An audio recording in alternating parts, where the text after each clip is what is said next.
All right, I've got Bridget Hilton and Joe Huff, authors of Experiential Billionaires. Guys, welcome to the show. Thank you so much for having us. Yeah, thanks. We're excited to be on. Okay, so you guys just wrote this amazing book, and you guys highlighted the fact that you are experiential guinea pigs, if you will. You know, you've gone and you've traveled with silverback gorillas, swimming with great white sharks. You've hung out with the Masai Mara tribesmen, traveled over 50 countries, over 50 states, went to the glaciers, built schools for kids, all these amazing things. And I think really the big point of the book is that we associate wealth or having made it in the world, like I made it, I did it, and we associate that wealth with currency. And I think you guys are really making the point. No, that's not true. I think true wealth or true abundance, true I made it, quote unquote, is your experiences. Am I right? Or what do you guys think? Yeah, Yeah, that's absolutely. exactly. So go ahead, Bridget. You go first. I was just going to say, so the reason why we're told our whole lives that wealth is money, right? But at the end of your life, are you thinking about your bank account? Like, are you thinking about like how you want to see your wallet one last time? Like, absolutely not. Like, what flashes before your eyes are all the experiences that you had with the people that you love and, with yourself and with your family. It's not about how much money you have at the bank account at the end of the day. So what we're really trying to say is just if you want to reach the end of your life and like not have all of these big regrets that people have, like it's been proven over and over again between like, studies at Cornell or Yale or studies that we've done ourselves. What people regret at the end of their life is the things that they didn't do, not the things that they did. So we're just Yeah, trying to help people get the things that they want to do. and to clarify too, it's not about money versus experiences. Obviously, we understand that everybody needs money, and that more money, sure, that could facilitate more experiences, but doesn't guarantee more experiences. And it's a big excuse. It's one of the main reasons people say they don't go after or do the things they want to do in their lives, and that causes a lot of cascading effects because people say, I don't have the time, I don't have the money, so they create maybe some fictional, goal, or like, some big thing that they want to do. Maybe like I want to travel the world or something that's like nebulous. It's not like very easy to execute. And then because they have this in their mind that one day I'll go do this someday, they actually don't do anything and they save all of their, quote unquote potential free time working and investing in like just making money, and that's a recipe for disaster. That's when people miss out on all the opportunities to do all the different types of experiences that are really enriching day to day, that make people have like a more fulfilling life, that build stronger relationships, that make you more valuable, actually make you more likely to make more money, etc. So it's all actually tied to just like doing things that are fulfilling. Yeah, I love that. And as a alpha entrepreneur kind of mindset, always wanting to create, do. I fall into that same trap. And you know what? Well, when I get the money, when I do this, then I'm going to take my family on the vacations. Then I'm going to do all that. And like you said, Bridget, that Cornell study you're referring to in the book, you highlight 94% of people said the reason that they don't do these things is I just never got around to it. And so, on that note, how do we break that pattern? I mean, what do you say? And you guys, again, I mean, amazing experience. I mean, I listed them all. I mean, and there's even more. I mean, traveling with gorillas and in the safari in Africa, staring at lions and all that. Not everyone's going to do that, but how do we start breaking these patterns of that someday syndrome? So it really comes down to just planning and to just like, first of all, you need to figure out what you want. And I think that that's where people get stuck like the first time. So people, like Joe said, people might say, I want to travel the world. It's like, okay, well, that's cool. But where do you want to go first? What is like your biggest goal? Like for me, it used to be like going to Kenya or going to Iceland. It's like, so how do you break that down in like tiny baby steps and get to that destination, but you can't just go tomorrow. You have to plan it. You have to say, how am I going to pay for this? How am I going to like take the time off work? How am I going to, like plan it? And who's going to come with me? So really it's all about planning it and putting it on the calendar because that makes it real. And there's a whole path that we go through throughout the book to take your goals once you know what they are and to like get to that end point. But basically that's where you start, is just planning. Yeah, being Yeah. intentional, right? Yeah, being Yeah. very, I'm extremely intentional about everything that I do, even if it's like, I, and it doesn't have to be going on a safari. It can be literally like, I want to make, pizza at home. And then I can like write down my plans. Okay, I'm going to like look up a recipe. I'm going to, buy the ingredients. I'm going to pick, Friday, I'm going to do it.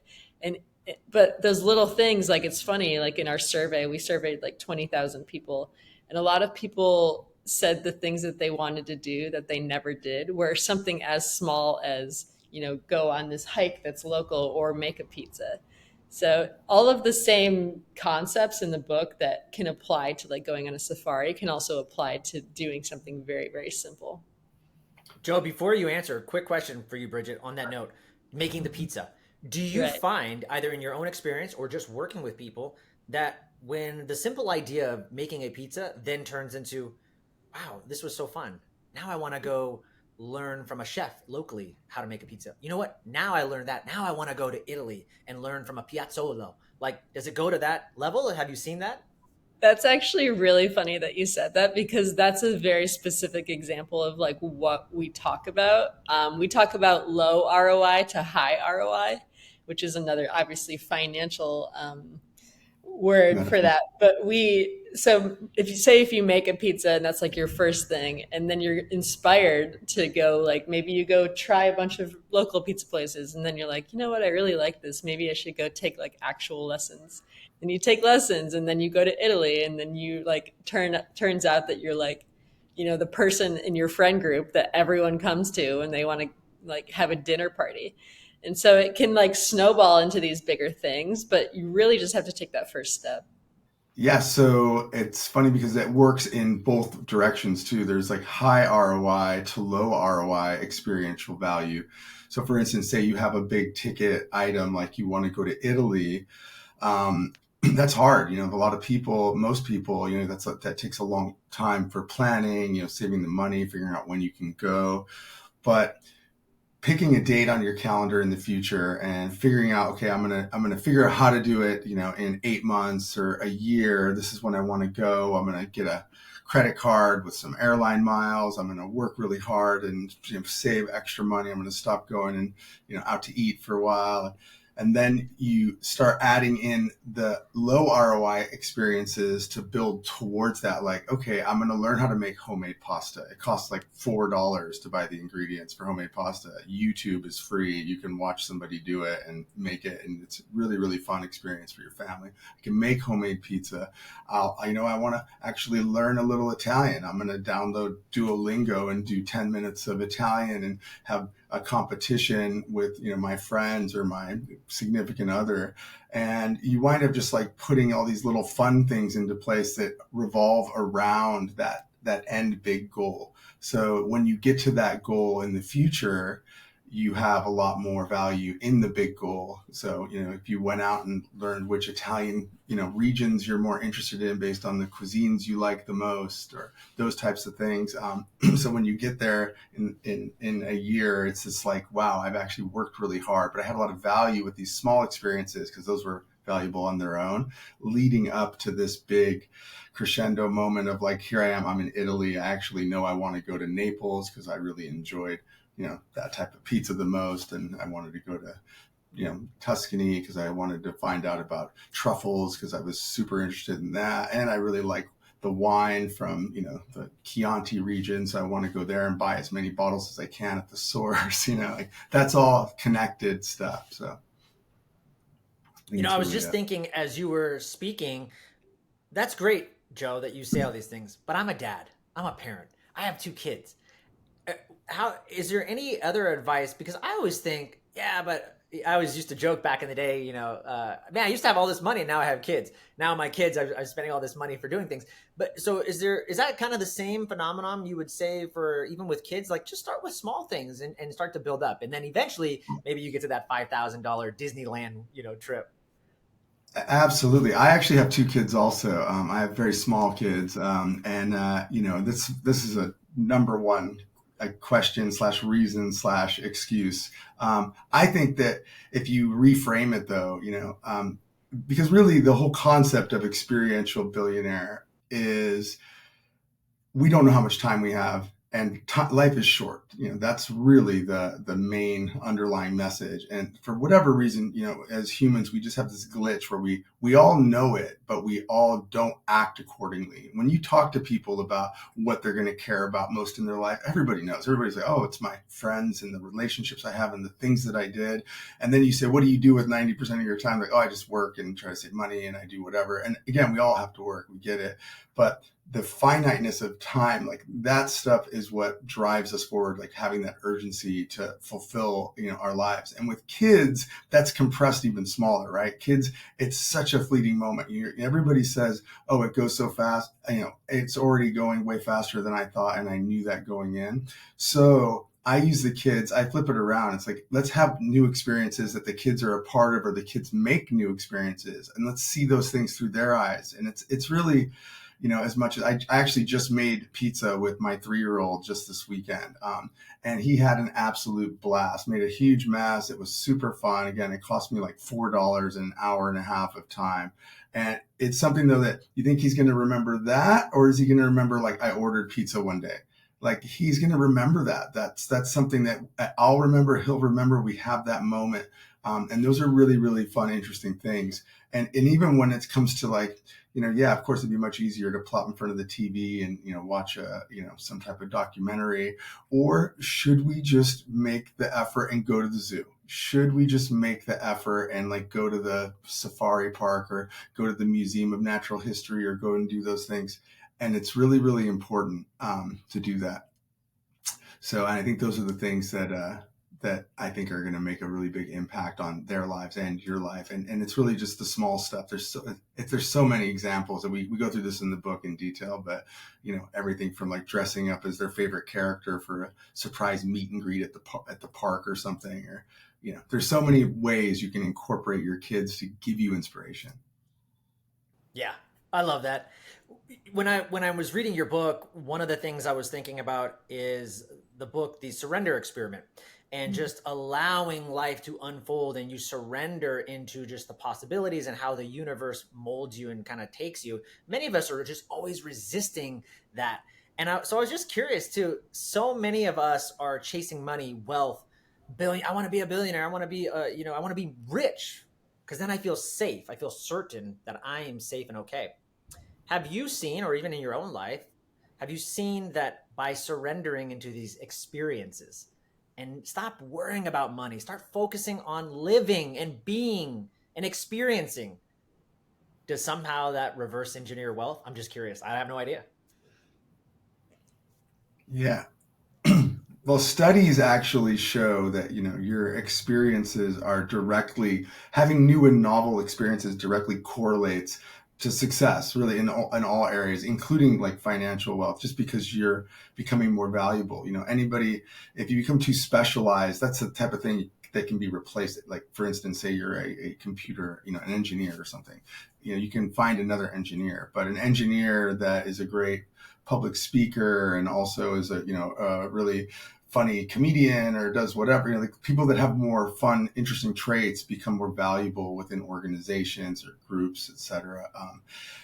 But the other side of it is what? Go Yeah, I on. was going to say the other side of it is that you just wind up actually opening new doors by changing perspective.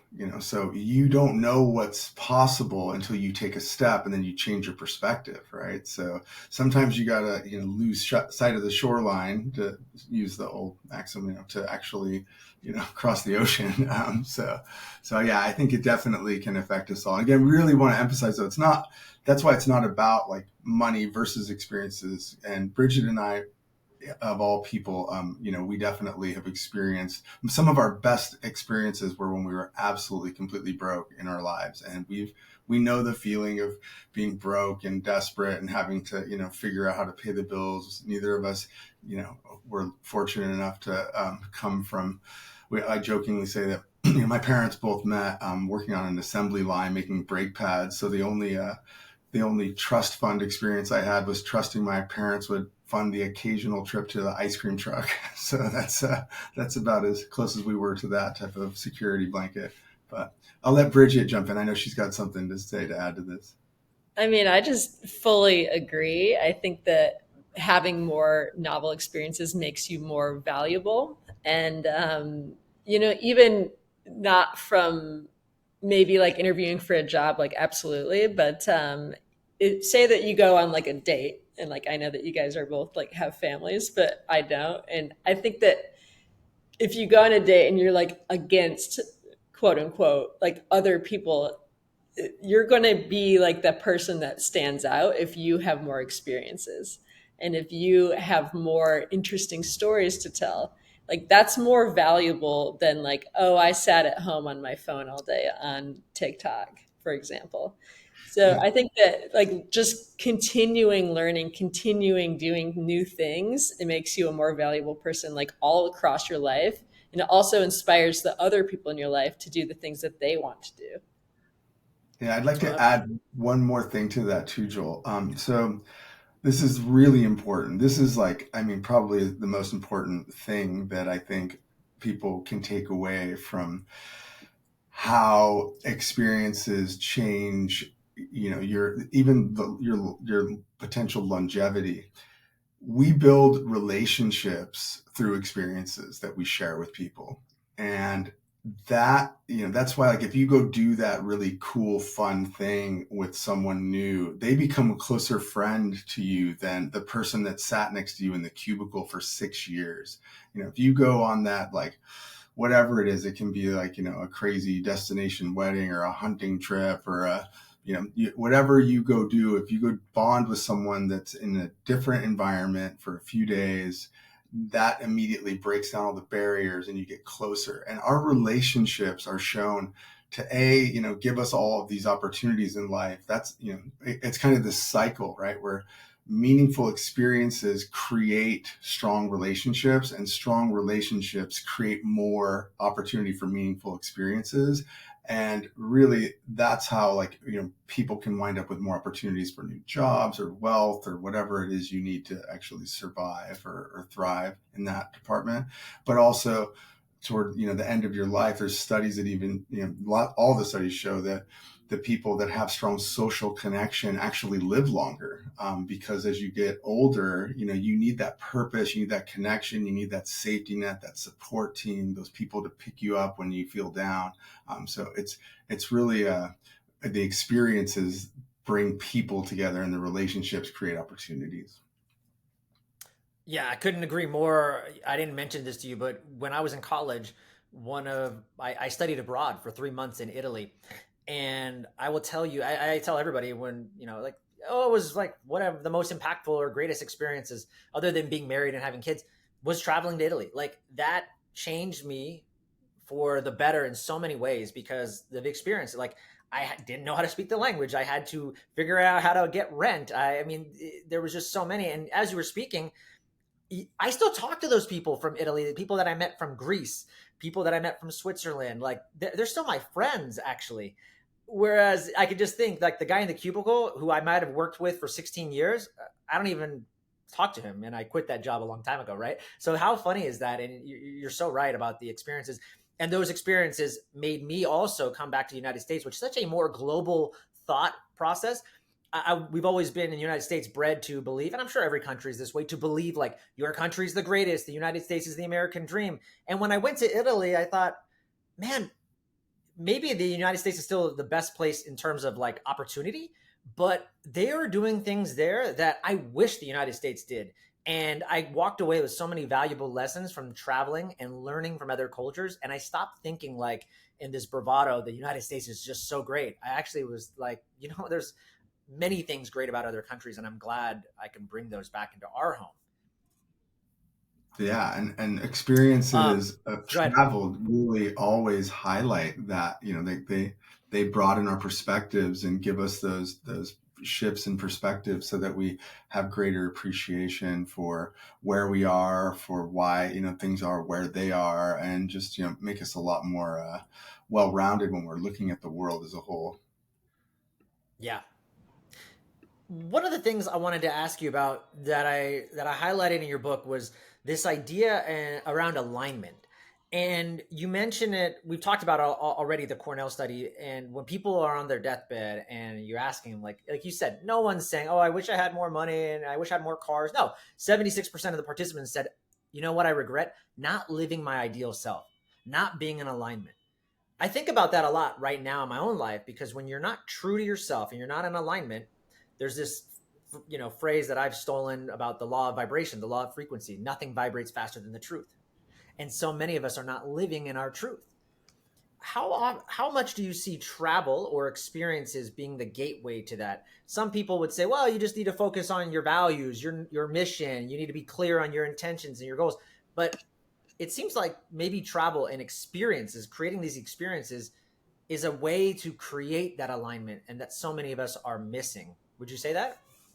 Yeah, I mean, I think for us and me, I think that travel has just been like that showed me my true self. Like one of the things that I always wanted to do in my life was to give back, right? And a lot of people will wait until they're older or richer or insert excuse here.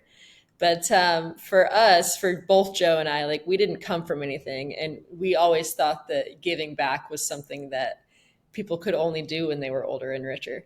But as we've traveled the world and we've had all of these opportunities to give back, I mean, just, one huge example is that we started a company called Listen, and we give the proceeds to giving people hearing for the first time. So we've actually given over 50,000 kids hearing for the first time. And that experience alone has been that brought me to my true self. So like that brought me into alignment with like how I can be happier and healthier and like see the world in all of these different ways that I wasn't even aware of before. And now that we've had that experience, like I can always have it and no one can ever take that away from me. And it's like, it's really changed my life. And I think that if you just focus on those things that that will be good for you, like giving back, then you will find your true self. Mm, Yeah, so powerful.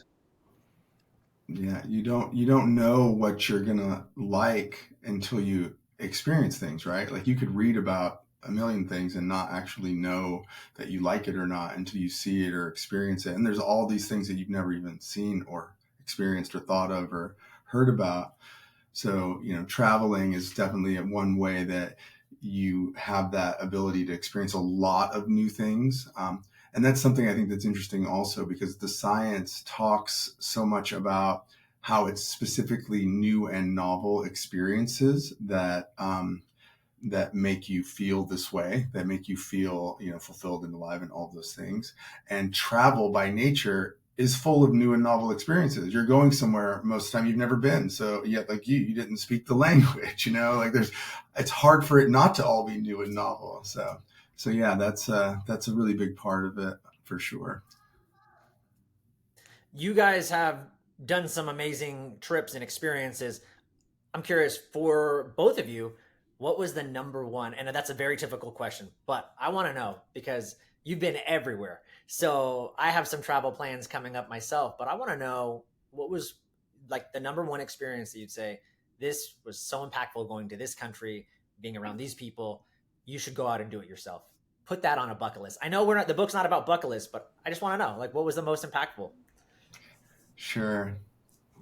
I would say Joe can go that first. for us, I have a yeah, for us, it's a loaded question. Why don't you start, Bridget? Because I want to hear Sure, Bridget's it's answers, definitely and a then I'll, loaded question. yeah, I definitely don't think there's one. Like, no way. People have asked me that quite a bit, and I think like I might have like a top three. Like, so Give me the my top three.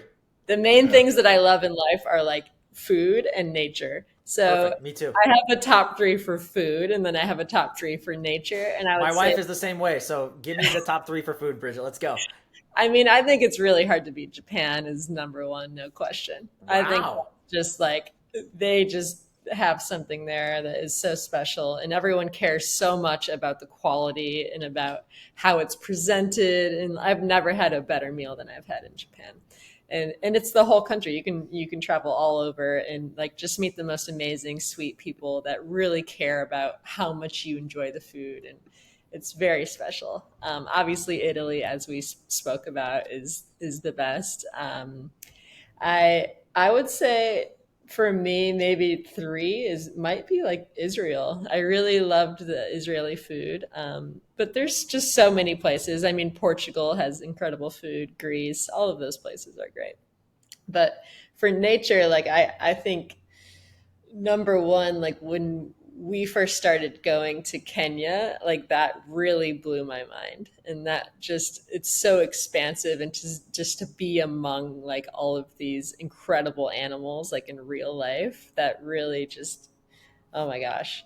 And the people were so nice and it was amazing. But I think Iceland for me was really spectacular. I did a road trip for 10 days around the country, around the perimeter, with eight of my friends. And it was like just the most magical experience that I've ever had. And like it was, cold and rough and all of these things. But on the last night, we saw the Northern Lights and it just like, I cried. I was just so excited. It was amazing. But I would actually say the most like valuable experience of my life was like something very negative and not a travel experience. So, and it actually aligns with, so we did this big survey of 20,000 people. We asked people, what's the most valuable experience of your life? And a third of them said a negative experience, in which I resonated with, because that's like something that can really change you, right? Like, so I had this whole experience of like in 2020 of like going through a separation, and then I moved cities, and then, COVID was happening, and all of these things were happening at the same time. And we like, we lost a bunch of money with our other company, and the charity that we worked with like temporarily stopped working.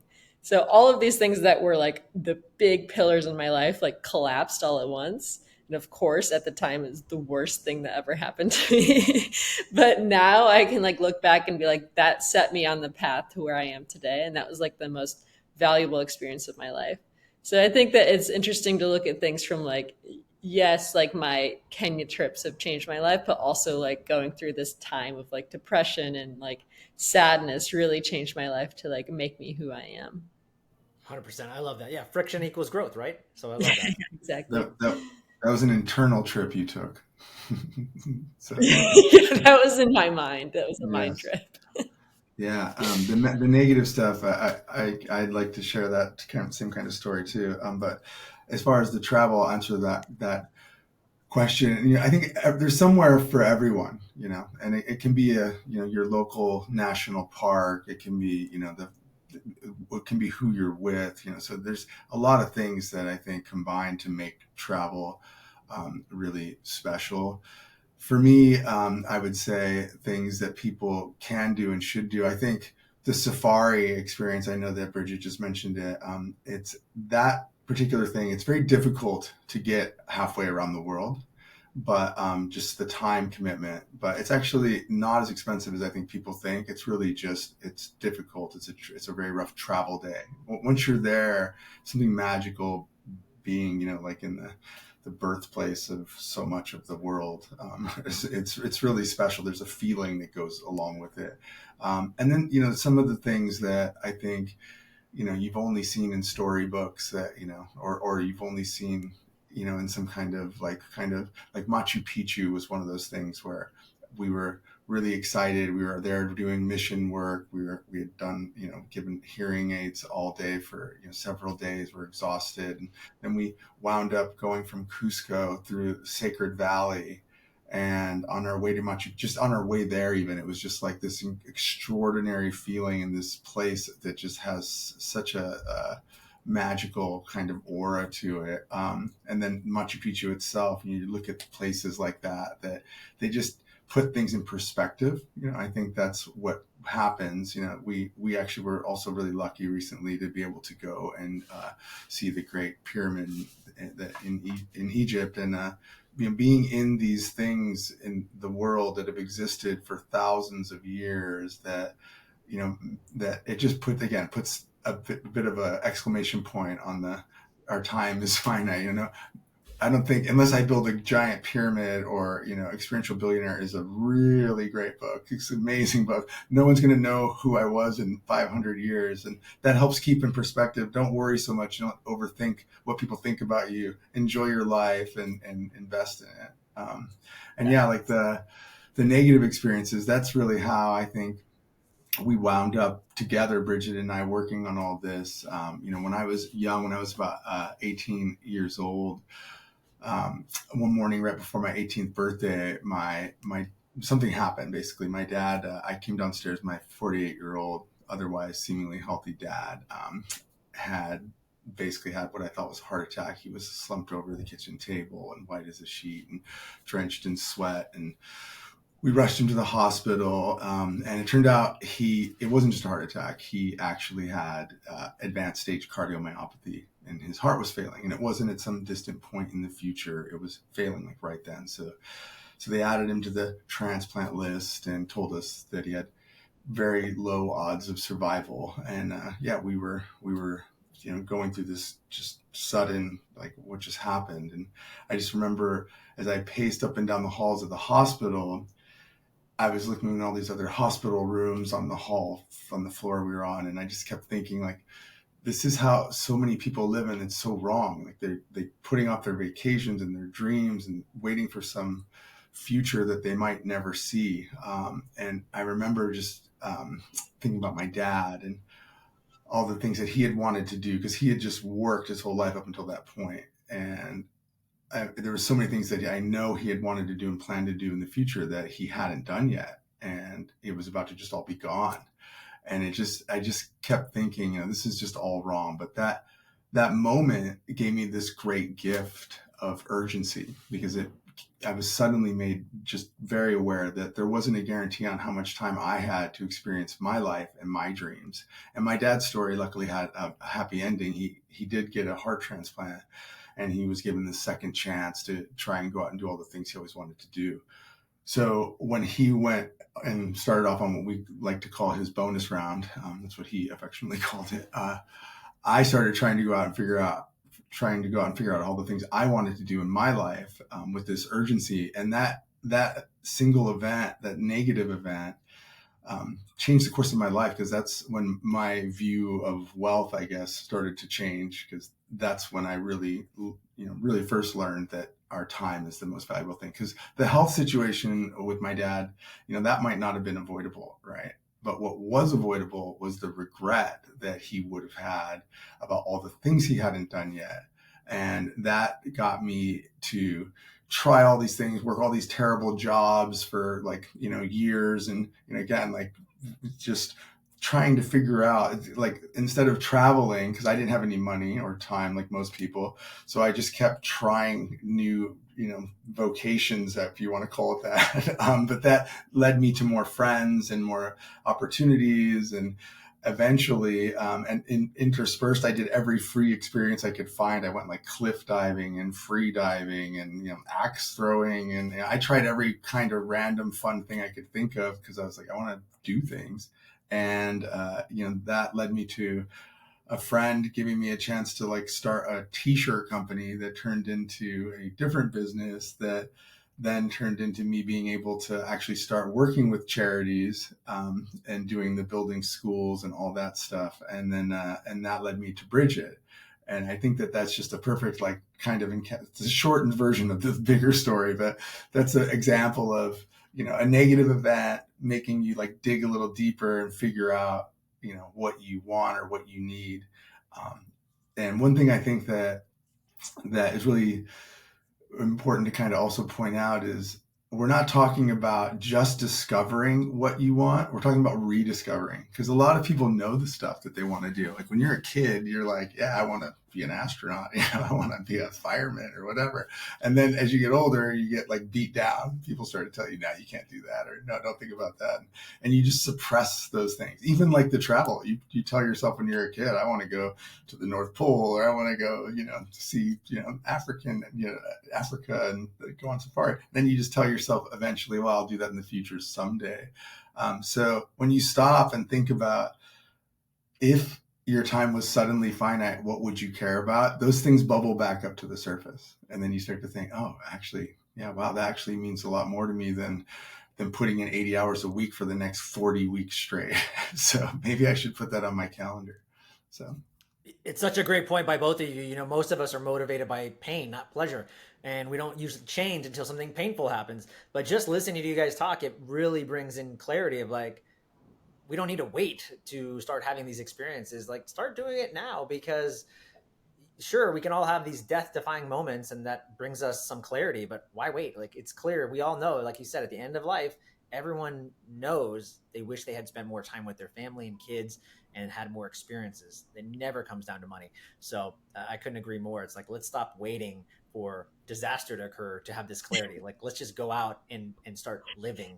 Yeah, and Because it doesn't have to be. I mean, we talk about going to the pyramids and Machu Picchu and all these like incredible, crazy big things. But one thing I will say is like one of the best things I ever did for myself is to go to all 50 states in the US. Like if you live in the US, like you're so lucky, and you're surrounded by all these amazing like national parks, and like there's so much opportunity to get to know people all around the country, and you can just hop in your car and drive. You don't have to, go on a safari or whatever to experience all these other cultures, because we live in a melting pot.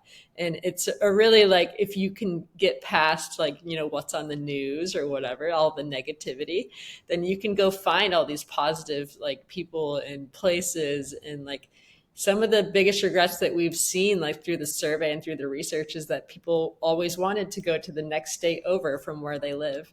And it's actually, it's not that difficult to plan. It's just that you just have to do it. You just have to put it on your calendar. So yeah, yeah, I would say if you were going to sum up the goal of the book, that our goal of the book in just like a sentence, it's really to give people the urgency and the clarity to do the things that are going to matter to them without having to have their own near death experience, because the people that have the near death experience, those are the people that get up and run the marathon and take that trip and propose to that person, or do those things that they know are the big things that they're kind of suppressing. So we want to give people that urgency and clarity without that. We want to show them that it's possible and how to do it. And here's the tools. And, these are the exercises and actionables and why it makes sense. yeah. I want to wrap things up here, but before I do, I'm curious for you guys. Obviously, the book is dropping, and I know you guys are doing a lot of speaking to promote this, and we want to get it out there. But any other exciting projects beyond the book that you guys are working towards that we can look forward to seeing you in the future? we actually just put out a card deck. So I think it was such a fun project for us to write. So it's 52 exercises that can help you rediscover your dreams and help you act on them. So for example, like the first card is all about awareness. The first card is a memento mori chart, and it has 76 boxes on it. And you kind of put little X's on like all of the years that you've lived. So I'm 38. So for example, mine is like exactly halfway. So every morning I see it, like I have it on my fridge and I see it and I'm like, oh my gosh, like half of my time is done, because 76 is the average age of a lifespan of an American. So that really gives me the urgency to do the things that I want to do now. And so that's just one of the 52 exercises. But I think that card deck will really, really help people go after, this urgency of life and like get the things that they want to do like done. So that's one of our projects. But yeah, we've got a lot going on right now. But it's been such a fun time and like really rewarding. Like when people come up to us after talks or whatever and say like, I booked this trip, or I took my kid to, you know insert example here, it's like really meaningful to us.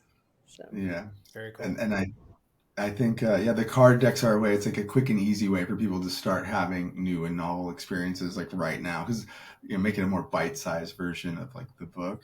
And then we're trying to do, as part of our give back, we're trying to do some speaking engagements that are, more philanthropic in nature, where we're going to, speak for free. We're doing some stuff with some universities. We're actually doing a course with UCLA. We're trying to just provide as much of this information for free to people as we can, and just kind of get the message out. Because to Bridget's point, like, even writing the book and in the editing process and writing process, the people that we've worked with are coming back and going, oh, here's the final proofread. By the way, I went and visited my 92-year-old grandma that I've been saying I'm going to visit for the last 2 years, because the book really just drove home like that. This is so important to me, and I hadn't really thought about it. Or I went booked a skydiving day, or blah blah blah. So it's already affecting like the handful of people we see. So we just want to get it in front of as many people as we can and make it, as you heard today, like there's a lot of things to think about that are kind of heavier, like, oh, your life is finite, but it's really about having fun and enjoying your life, and making sure it's fulfilling And and doing the something that can things that be you want inspiring to for others. before Yeah. like even with us, I mean, we're already obviously living this way, but even when we were writing the book, like I looked at like a memento mori chart, or whatever, something in the book, and I'm like, oh, my parents don't have that much longer, right? So like, what can I do now to have those experiences with them? And just as an example, like my dad loves hunting, like that's his thing. My whole life, like he's loved it, and I've never really went with him unless I was like forced as like a 4-year-old. you know Yeah. so one of the things that I did during writing of the book is I actually went hunting with him, and I think that was like the most proud I've ever seen him in my life. Like actually getting a deer and like having that experience with him is like something that I'll never forget and he'll never forget. And that was like, basically a free thing to do. And it was so impactful. And I just really, I'm excited for more people to do things like that. Yeah. So such good stuff. Yeah, such good advice. I want to wrap it up. Where Bridget Hilton, Joe Huff, authors of Experiential Billionaire, where can people find you, connect with you, learn more about what you guys are up to? Sure. Yeah. You can go to Our experientialbillionaire.com, or my site is bridgethilton.com, and Joe's is joehuff.com. Awesome, Joe. Anything else? Anything you would add? I know she kind of gave your website, but anything else? No, I mean, that's where you can find everything, and all the links to everything else are from there. So Amazing. thank Guys, you. thanks for being on the show. We appreciate you so much. I think this is going to change a lot of lives, and people are going to start to, just like we're just having the conversation, you have all these ahas of like, well, yeah, I should be doing that. And I think it's just a great realization and clarity factor just listening to you guys talk. So thank you. Well, thank you Oh, thanks so for much. having us.